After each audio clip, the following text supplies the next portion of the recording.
Alright, so it's 3:15. I think the last time I chit-chatted it was about 1:30.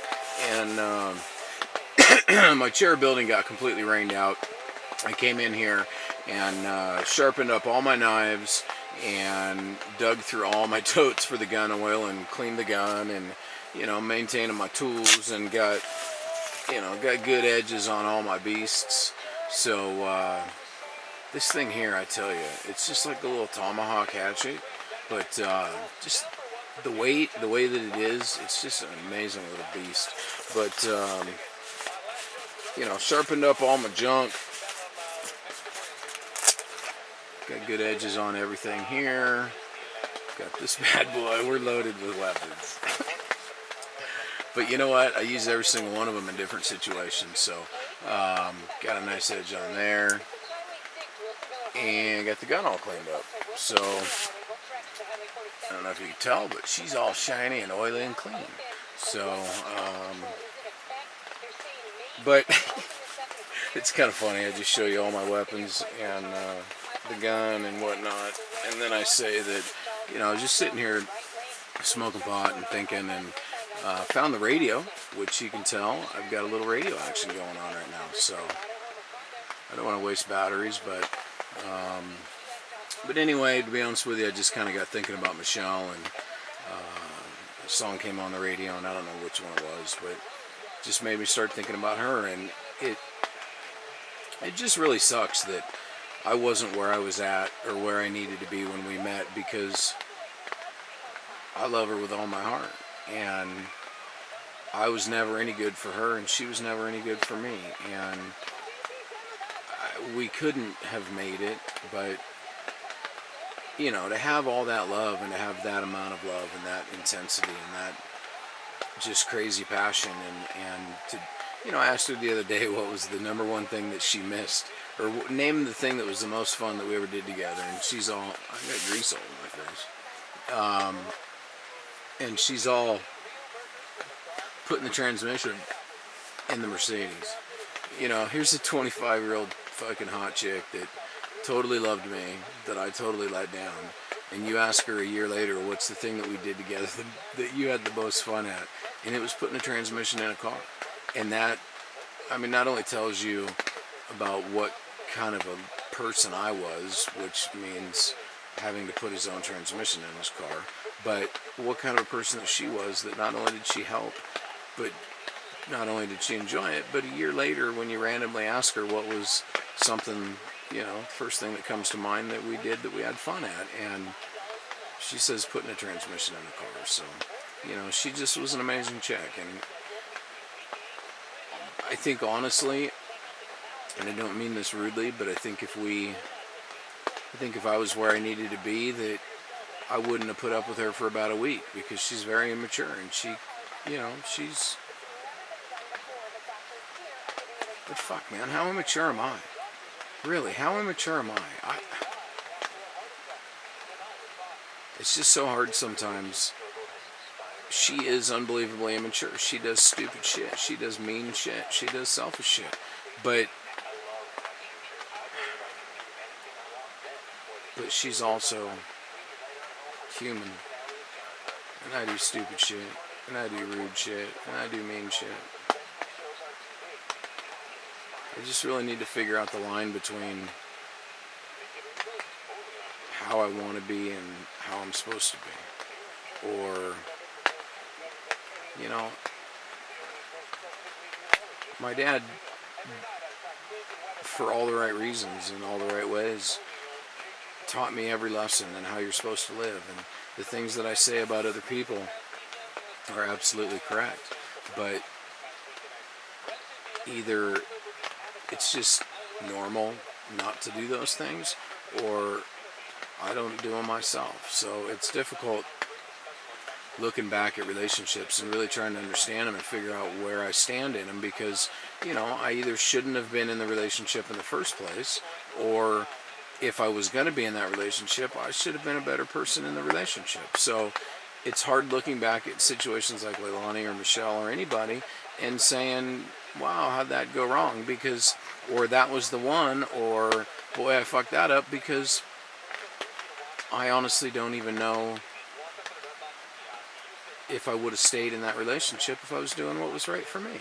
And it's something I've never done, and I don't know what Michelle's reaction to me saying to her, you know what, fuck, that's rude. You can't treat me like that. I don't treat you like that. And if you want to treat me like that, you can go to hell. If you want to come back and love on me, you do that. And then walk away. I don't know what her reaction would have been. And that's about all I should have ever put into it. I shouldn't have fought and argued and screamed and yelled and called and texted and begged and pleaded and cried. I shouldn't have done that crap. I should have been man enough to go, you know what, fuck, there's other fish in the sea. Or if, you don't like me, then don't like me. That's fine. I'll go find somebody that does. And instead of putting my best foot forward all the time, and instead of doing what was right for me, I got in relationships for the wrong reasons. So it makes it very difficult for me now, looking back, trying to realize, or trying to understand. Hello? Like a big old fucking log dropped or something. It's kind of freaky. It's difficult now looking back, being able to understand if we would have ever made it or not. Because when Michelle was here for the 3 or 4 days that she was here before I left, a month before I left, we got along great. I didn't expect anything from her. I didn't want anything from her. I was being humble. I was being open and honest and nice and friendly, and I wasn't expecting anything from her. I was letting her be herself. And now I look back and it just sucks, because I wonder where we'd be now if I wasn't who I was then.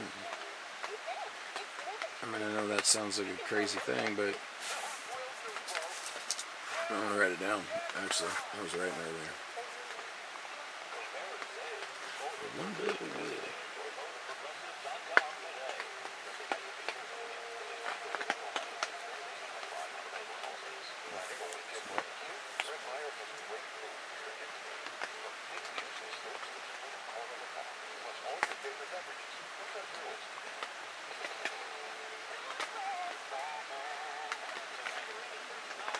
Okay, so I wonder where we'd be right now if I wasn't who I was back then. Okay, so yeah, but I wonder where we'd be right now if I wasn't who I was back then. Michelle is young, but she's smart, she's funny, she's sexy, she's an amazing woman with children. She's right up my alley when it comes to humor and when it comes to baby talk and, Wovey's house and, cuteness, and she loves the animals as much as I do, and she likes to get dirty, and she tries, and she laughs, and she smiles, and she fits in, and she drinks, but she doesn't really even like to. She doesn't really even care to. She doesn't even want to. She drinks because she's lonely. And when she was here with me for 2 years, a year and a half, she probably had 10 beers in a year and a half. And it wasn't because I told her she couldn't. It was because there was no point. Drinking's stupid. And I just wonder where we'd be if I wasn't who I was. So those last 3 days were great. And then 2 days later, it got shitty again because I did it. I did. Monday, Tuesday, Wednesday, Thursday, she was on top of it. She loved me. We loved each other.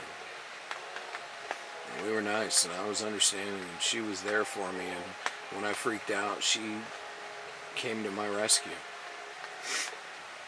And I think I quit that job, and I think I freaked out, and I think I did all those things just to see if she would come to my rescue.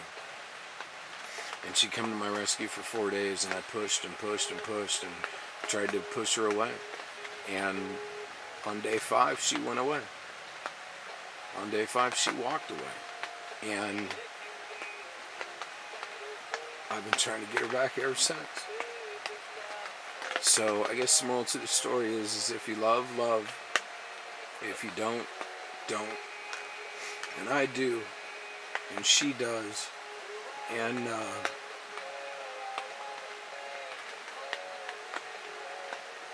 yeah, the moral to the story is just live your life.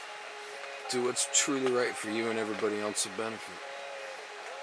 Any crap we ever did or any fighting or any crap that I ever pulled was just not right for me.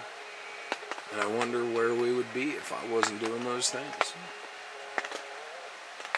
So Michelle, if you ever see this or hear this or read it or something, baby, I love you and I'm sorry. And I'm out here trying to figure it out. Not because I don't fit into society, not because I don't fit in my family anymore, just because, man, it's fucking time. It's fucking time to live. And granted, it rained all afternoon and I got stuck in the tent for 2 hours, but, you know, a couple of songs came out of me or a couple of ideas came out of me and this conversation here. Because she's a superstar and she could have been my superstar. But I just wasn't hers. So I'm going to try to be my superstar. I'm going to try to keep fucking pounding nails and fucking, not pounding nails, what am I saying? I'm going to try to keep, you know, getting camp going and continuing to work around here and continuing to do my videos at night and continuing to, you know, just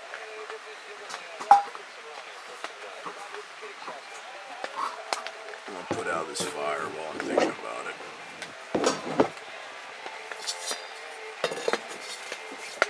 So, I've been here a time or two.